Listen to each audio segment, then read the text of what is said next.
What's up, YouTube? This is the Take Five podcast. Today's topic is top five replacement singers. All right, Dustin, we got for number five. Number five is a band that you and I talked about the other night at dinner. They were from Brooklyn. They were early 90s, real early 90s. Um, kind of one of the first probably metalcore bands. Marauder. Their original singer was the guy everyone called Minus. Minus had a very unique vocal style. Um, I back then I was I told you this that I was pen pals with a guy. This is, like 93, 94, who lived in Brooklyn, who ended up sending me one of the demos with Minus. So I only knew of this band with this guy Minus doing vocals. And what we talked about from dinner the other night is Biohazard and Machine Head toured with Slayer. And that tour came through Columbus, and then I ended up kind of by chance having dinner with some of the dudes from Biohazard and Machine Head, and they were talking about Marauder, and I was like, oh yeah, I know them. They weren't signed yet. Um, and I was like, yeah, this dude Minus. And they're like, yeah, Minus is our boy. And they're like, yeah, they got this new vocalist. It's like this guy almost has him sound like death metal. So that replacement singer, and I don't like the replacement, in a negative way, was Yeah, they moved on with Jorge Rosado, and for their, you know, debut classic Master Killer record. fuck yeah. Um, he's the one that Jorge does vocals on that.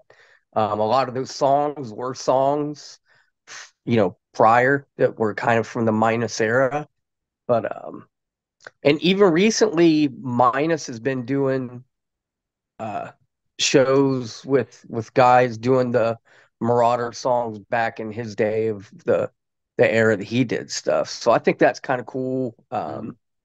So yeah, so Jorge Rosado um, for Marauder is my number five. Right on. Yeah, like this isn't about like who's better. It Right, just right. like when I look at it, okay, a lot of bands, the singer might pass away and they just call it a day. Or you got Yep, some bands who will continue on with a different singer or fire a singer and continue on. Like my yep. list doesn't mean better. It's just that they were good with with Yeah, regardless of they were a replacement singer or yeah, somebody different. yeah, Yeah, I get it. yeah. So yeah. It's not about being it's not about negativity towards the original singer or anything. But Yeah. hey, my number five. It's funny because most of my list has like multiple singers through the years. Okay. Um, the original singer from this band, Dave Leppard, he passed away. Um, then was replaced by singer H. Oliver Twisted, who went on to sing for Reckless Love. But my favorite singer of this band, Simon Cruz, Crash Diet. Okay. He sang on the Generation Wild and Savage Playground record. Okay.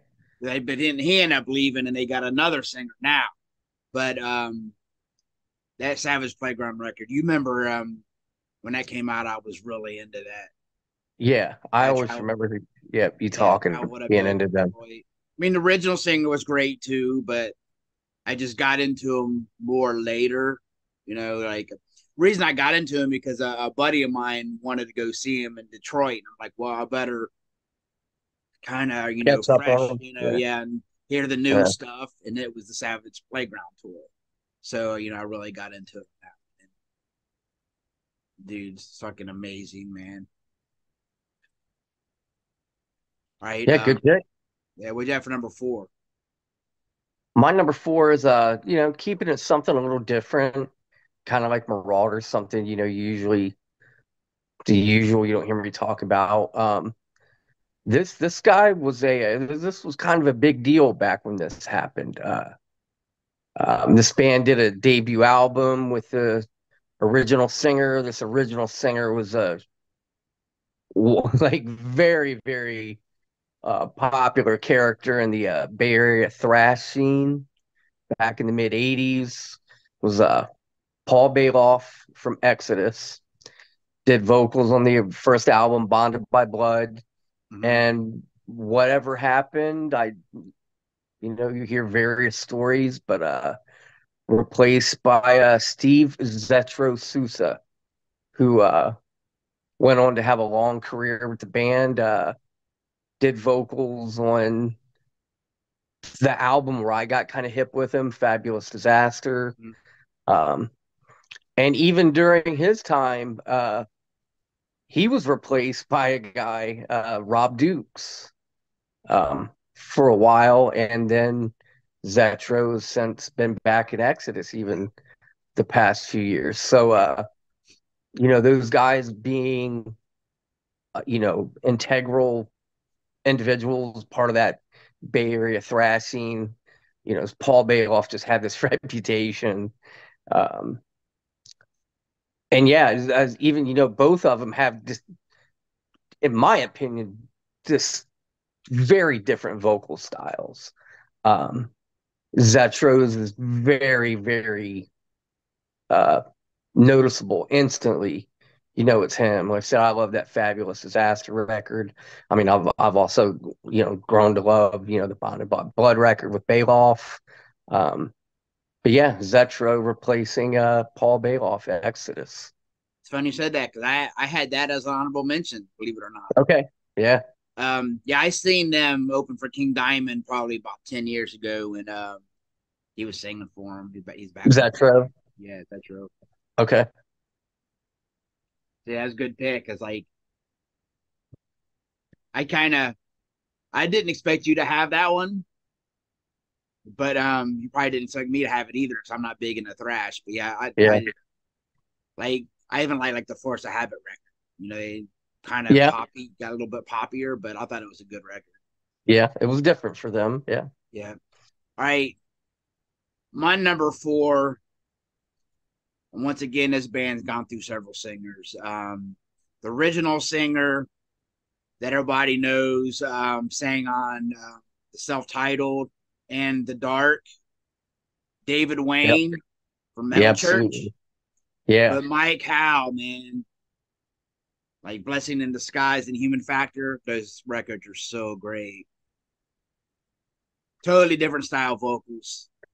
I agree, 100%. Yeah. Man, I like the dark record, but Blessing in Disguise, man, that's like my favorite Metal Church record ever. Yep. Okay. See, I like the dark too. I never really got into like you said, the couple with Mike Howell. I'm not Really? saying I necessarily dislike him. I just Mm-hmm. never really went into like really checking them out. I knew the couple songs like they did the videos like Badlands. Yeah. Uh, but yeah, it's a good pick, man. And he passed away just a couple years Yeah, ago. well, yeah, both of them, both of those singers are passed away. Well, Yeah, I've seen true. Metal Church twice. I've seen them in like '92 with Metallica or something like that. Then I Okay. seen them about 6 years ago, and both times they had Mike House singing. Hmm. And he's passed away since then. But yeah, like I love those records with him. Hmm. All right, what you got for Yeah. number three? Well, number three for me is this guy. This is kind of what put him on the map. Um, and I don't think a lot of people really know this, or maybe just not remember it. But well, too the original, what I pretty sure who was the original singer vocalist for Deep Purple was Rod Evans, Rod last name Evans, and they had that they hit Hush, and then Ian Gillan came in. That's when they I think really hit Smoke on the Uh-huh. Water. Um, space trucking. But then there's another version of Deep Purple with a singer named David Coverdale taking over, and also Glenn Hughes playing bass in that lineup, that Mach 3 version, doing vocals as well, some vocals with Coverdale. And that Deep Purple Burn album is my favorite Deep Purple album. Um, and then I think it kind of goes without saying, Coverdale went on to do Whitesnake, and Whitesnake with what it became. But his time in Deep Purple was prior to the whole Whitesnake thing. Even John Lord and Ian Pace were in those early days, and a handful of those early Whitesnake albums, even after Deep Purple. So You see, yeah, David Coverdale. I like Ian Gillan with Deep Purple. I mean, I do too. Yeah. I always liked his voice. Even he gets shit on for the Sabbath record. Like I like him Yeah, with yeah, Sabbath. I like that too. Yeah, yeah, I do too. Like Yeah, that's considered one of the worst Black Sabbath records of all it time. is. Born Again, I Yeah, loved it. yeah, I like it too. Yeah. All right, my number three. The singer on the first album was also the guitar player. Kai Hansen sang on the Walls of Jericho record, Okay. Halloween.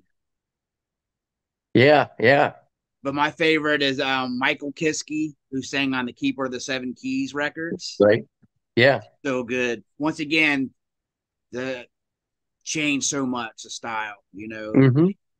They were kind of thrashy at first, and then went more like a power metal band. Mm-hmm. I They agree. like I hope I'm pronouncing his name right, but he has some amazing vocals, man. Michael Kiske does. Yeah, noticeable for sure. Yeah. And I think he's back with them again too. I think you're right. I think I remember very recently seeing that somewhere. Yeah. Yeah, I know Another it's band I another really band. didn't get into, but obviously I knew who they were. Yeah, oh yeah. Those albums, yeah. Yeah, because I was really into him during that time. And but it's another band who goes through singers every couple albums they got a different singer for them.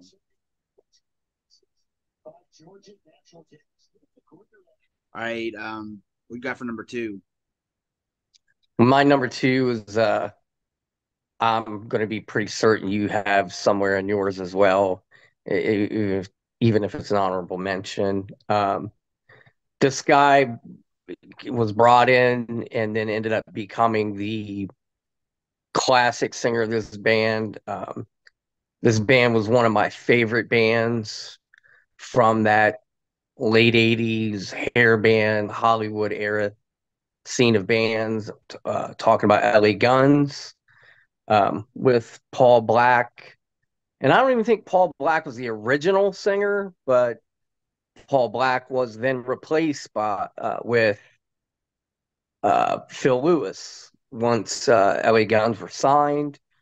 The the story is that their manager, a guy named Alan Jones, who I believe was British, um, became their manager. They ended up getting the record deal, and the thing was, I believe Paul Black had a lot of drug issues, so it was kind of like, hey, you guys need to get a different singer to if you're gonna you got this record deal, this is it now.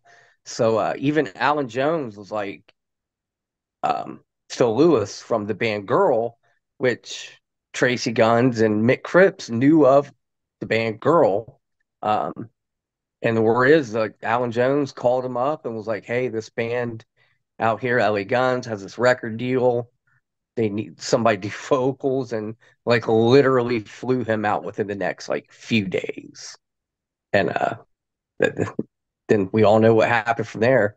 Um, yeah, man, Phil Lewis back with Tracy, still doing it. The Still guys sounds great, man. still sound, yeah, 60, Yeah, 61, 62, yeah, and still has that. I mean, yeah, still has it, man. oh yeah, for Yeah, sure. yeah. Yep, Phil Lewis, man. Fuck yeah. All right, my number two. Now this one might get some shit, but once again, it doesn't mean better.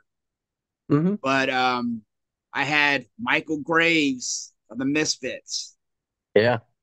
replacing Glenn Danzig. Now, like I said, that's not better, but dude, that American Psycho record was fucking amazing, man. Yeah, man, that Jerry only brought it back. Yeah. Yeah, man, that was good shit, man. I seen him several times on there, and I thought Michael Graves did a hell of a job, man. Mhm. Like, Yeah. but man, that record was so good. It was, Yeah. I think they were as for the 90s as popular, oh yeah, like yeah, they were. I mean, clearly they were legendary as it were, but Hmm. to bring that band back basically with a whole new lineup, you Yeah. know, basically. Hmm. Yeah, man, that's pretty remarkable that they were able to do that. And it worked. They was touring with everybody. I've seen them with like Cannibal Yeah. Corpse, Anthrax, Guar. Mm-hmm. They were like, I mean, they did a lot of touring around that time. Yeah, oh yeah, absolutely. And they did a good handful of records with Michael Graves, right? Um, I think they did two. Okay, I thought maybe three or four. Because then, I mean, I could be wrong, but I'm pretty sure they did that one. And what was the one after that? Can't think of. But then they did um, like a tribute to like the '60s or something. And I think Okay, yeah, Jerry was singing on that. yeah, probably, yeah, And then I seen him, and it was a Ramones, Black Flag, yeah, Misfits. Like yeah, members of each band were playing for him then. yeah. And like Mark Des Ramone was on Padina drums. was that Yeah, doing something with yeah, it. yeah. I Was mean, that it was fun. Marky Ramone that was Yeah, doing yeah. Marky Ramone was on it. drums? Yeah. Yeah, What? okay. Yeah. Yeah, because they Or did Ramone songs. I okay. think they had two drummers though. Well, Robo was Yeah, doing yeah, yeah. Robo that, and then Marky yeah, Ramone. Yeah, okay. And then Des Cadena was doing guitar. yeah, Yeah, yeah, yeah. yeah. That was pretty fun. All right, what you have for number one? Well, I think my number one is going to be obvious. And you kind of touched on it, kind of prefacing this whole thing is this band, the singer that kind of definitely put this band, made them worldwide, did a good handful of albums with him in the 70s. Um, you know, very unfortunately passed away from some issues with alcohol. Talking about Bon Scott from AC/DC, and then recording this album Back in Black with this guy Brian Johnson that no one knew who the fuck he was, Yeah. and for that album to come out and probably to be AC/DC's biggest album, Oh Back in yeah. Black. I mean, I'm not saying they're necessarily their best, But they're good. but I ain't hating it either. Yeah. No, it is a good record. Yeah, it's an amazing record, but no, I mean that says something that those, here they come back with this, then unknown singer, and here well over 40 years later, Yeah. that first album with him being one of the best known rock records in history. Yeah. For Yeah. sure. So yeah, man, Brian Johnson's got to be my number one. Now, I love everything with Bon. Yeah. Everything with Bon. A lot of AC/DC stuff kind of just, slipped off with me after a lot of the 80s albums into the 90s and so on. But yeah, man, still though, Brian Johnson became as iconic as the rest of those guys. Oh yeah. Mm. I feel each of those, the people that have been in that band, are their own thing, all very iconic. Um, and he made his mark as well, man. Yeah. For sure.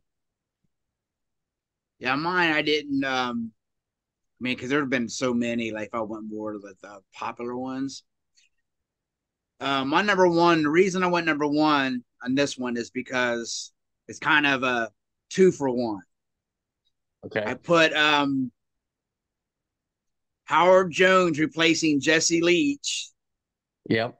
then Jesse Leach replacing Howard. Yeah. Killswitch Right. Engage. I love both versions equally.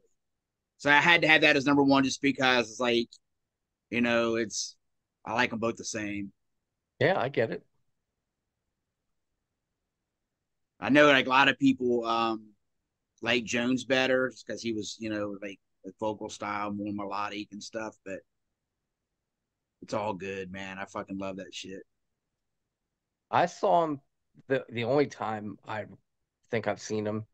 It's probably about 5 years, 4 or 5 years ago, and it was with Jesse. Yeah, Yeah, me yeah, too. yeah, That's about the time I seen him. yeah. All right, we got for honorable mentions. I know there's a lot of, but I only have a few, man.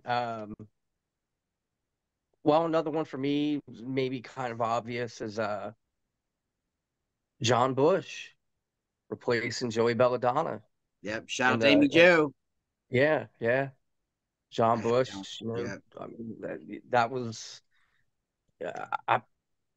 I mean, thinking about it, man, I remember a lot of when that happened, 93-ish, a lot of the people that, a lot of my friends then, we were all very into Anthrax, obviously the Joey mhm, Belladonna era Anthrax. And, it was just kind of like, and this was prior to, knowing that John Bush was coming into the band, knowing that, Belladonna had left, got kicked out, whatever. It's like, who could like it be? And I remember John Bush's name always coming up as like, oh, it'd be John Bush would be a good, yeah, replacement. And it ended up being John Bush. And I do really like that first record with him, Sound of White mhm, Noise. yeah, me too. Um, Kind of fell off, and their style overall has changed Yeah, as a band. Even like I said, his vocals are different. He had at that point awesome career with Armored Saint, still doing Armored Saint till this day. Um, but yeah, I think it was good choice for them to move on with John Bush, man. I think I remember seeing somewhere where Scott Ian said that when he would write songs, he had John Bush's vocals in mind when he would write songs. Okay, that So makes a that, lot of sense. yeah. Yeah, yeah. Yeah, for sure, man. That, like I said, I do like that first album with John Bush. Oh fuck yeah. What else you got? Oh, shit. Yeah, I got well, this one's kind of they intermingle with one another is and once again, you already touched on Ian Gillan with the Black Sabbath album he did, which I like. My favorite Black Sabbath album is The Mob Rules. Yeah, Dio. So with Yeah. Dio replacing Ozzy. Um, And then another guy is Graham Bonnet replacing Dio in Rainbow. Mm-hmm. I Uh, almost had Rainbow because then I like Joe Lynn Turner too. okay, yeah, yeah, Yeah, I I was get like, it. yeah, Yeah. Um, so those are the other couple that I had for honorable mentions because, like I said, they all kind of intermingled there. yeah. Yeah. I had a couple. Mike Patton replacing Chuck Mosley in Faith No More. Okay. Yeah. See, I always forget that. Yeah, I I mean, always I forget like that. that. I like that early Faith No More stuff, but Mike Patton's a better singer, I think. But like those are like, but I like the earlier Faith No More songs better. Okay. Okay, then here's the one I'm surprised you didn't say. Phil Anselmo replacing Terry Glaze in Pantera. Yeah. I didn't think of that. Yeah. Yeah, And that again, that's something that probably not most even diehard Pantera fans even really know. I You know. know, Yep. they all know Phil, but yeah, Terry Glaze did those first, what, two, three records? Yeah. Oh yeah, for sure. Yeah. On this one, like I don't like it better than original, but still put out solid stuff. Um, Todd Torrey replacing Jeff Tate and Queensryche. Okay. Like their newer stuff's pretty heavy, man. Like I said, it's not better, but it's still good. Okay. Yeah. Then I had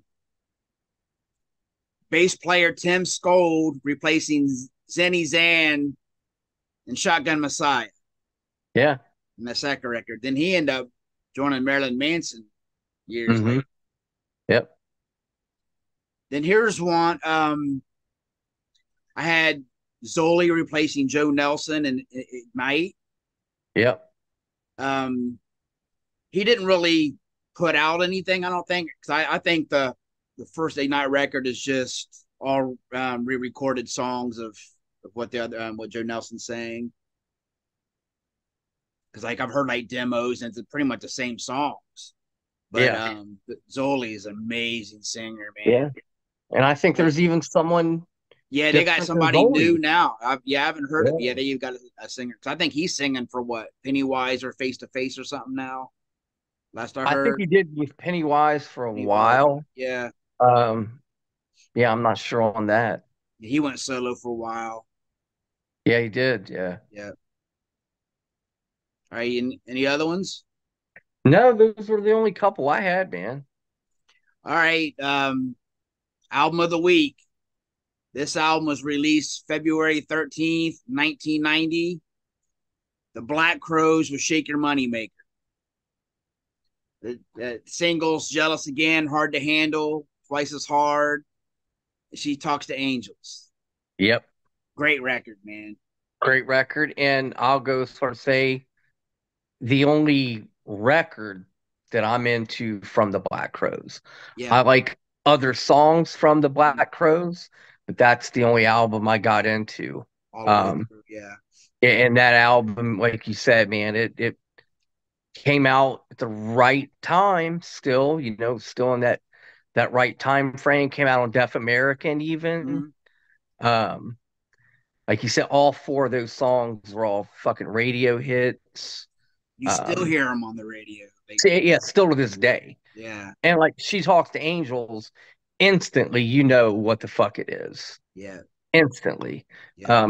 All those songs are good, but I'm going to tell you, man, my favorite song in that fucking album, since I am very much an American traditional rock and roll type guy, man, is the song Thick and Thin.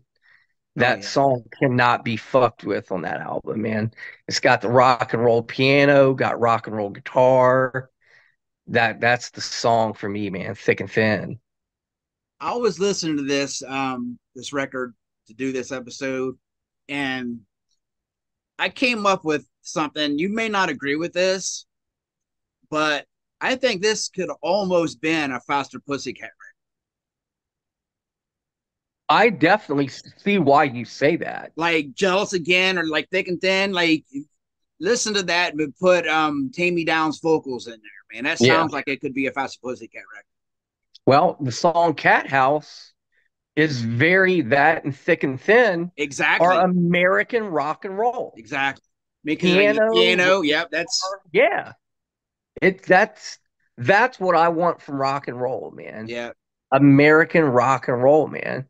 And obviously the Black Crowes being from the South and this, dare I say, Southern rock influence, Allman Brothers, then obviously shit like Humble Pie, influence. Dude's vocals are amazing. That record, man, was just a rock and roll record. They had only been a band for a handful of years at that point, like maybe 3 years, I think. Now, do you know there is a connection with Faster Pussycat and Black Crowes, right? No, I don't think I do. Well, Black Crowes was the only band ever pay to play the Cat House. Okay. Did you know that? No. I guess it was a favor. I'm paraphrasing this, so if I get something wrong, but I was listening to Ricky Rackman's podcast, and he was talking about it. Okay. This is before Black Crowes was anything. They just got signed, and they're getting ready. They were going to go into a Junkyard during Right. this, Yep. and it's funny because Junkyard, they heard the name, they thought it was like a death metal or thrash band with the name Black Crowes, but as a favor for David Lee Roth's manager, he was like, I'll give you $400 to let them play. You can let them play early in the day or whatever. Just let them. And Ricky was like, well, can you get me David Lee Roth? And he's like, I'll see what I can do. And then he agreed to it. And asked him again, oh, can I get David Lee Roth? He's like, I'll see what I can do. He never did play there. So he Roth. didn't get him. Yeah. Roth. But but then they end up going on tour Junkyard. They were the opening band. Right. By the end of the tour, they became the headliners because people were, leaving after they were done. Yeah. Well, the radio songs that hit, and they blew up, man. Yeah, they blew up. They started getting on some major tours. I know they went out with like ZZ Top, Aerosmith. Yeah.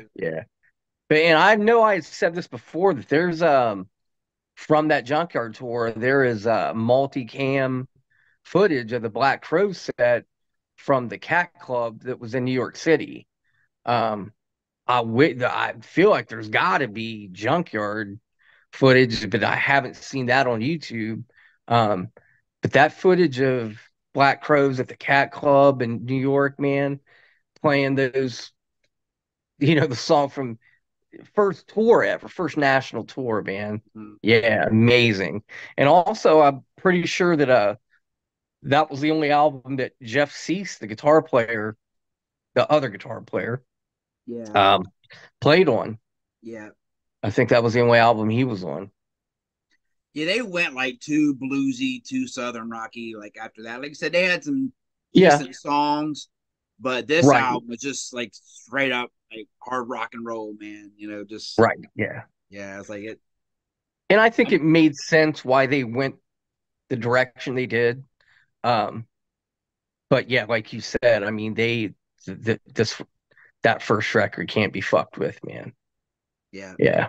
I remember seeing the Jealous Again video is the first song I heard from them, and I was like, it reminded me of like the Stones and stuff, like Stone, their look and their sound, but this is fucking good, and I love that record. I kind of gave up on it after years. I kind of haven't listened to it for a long time, but I listened to it about a couple weeks ago, and that's why I wanted to do that on the show, because like I forgot how good it was, man.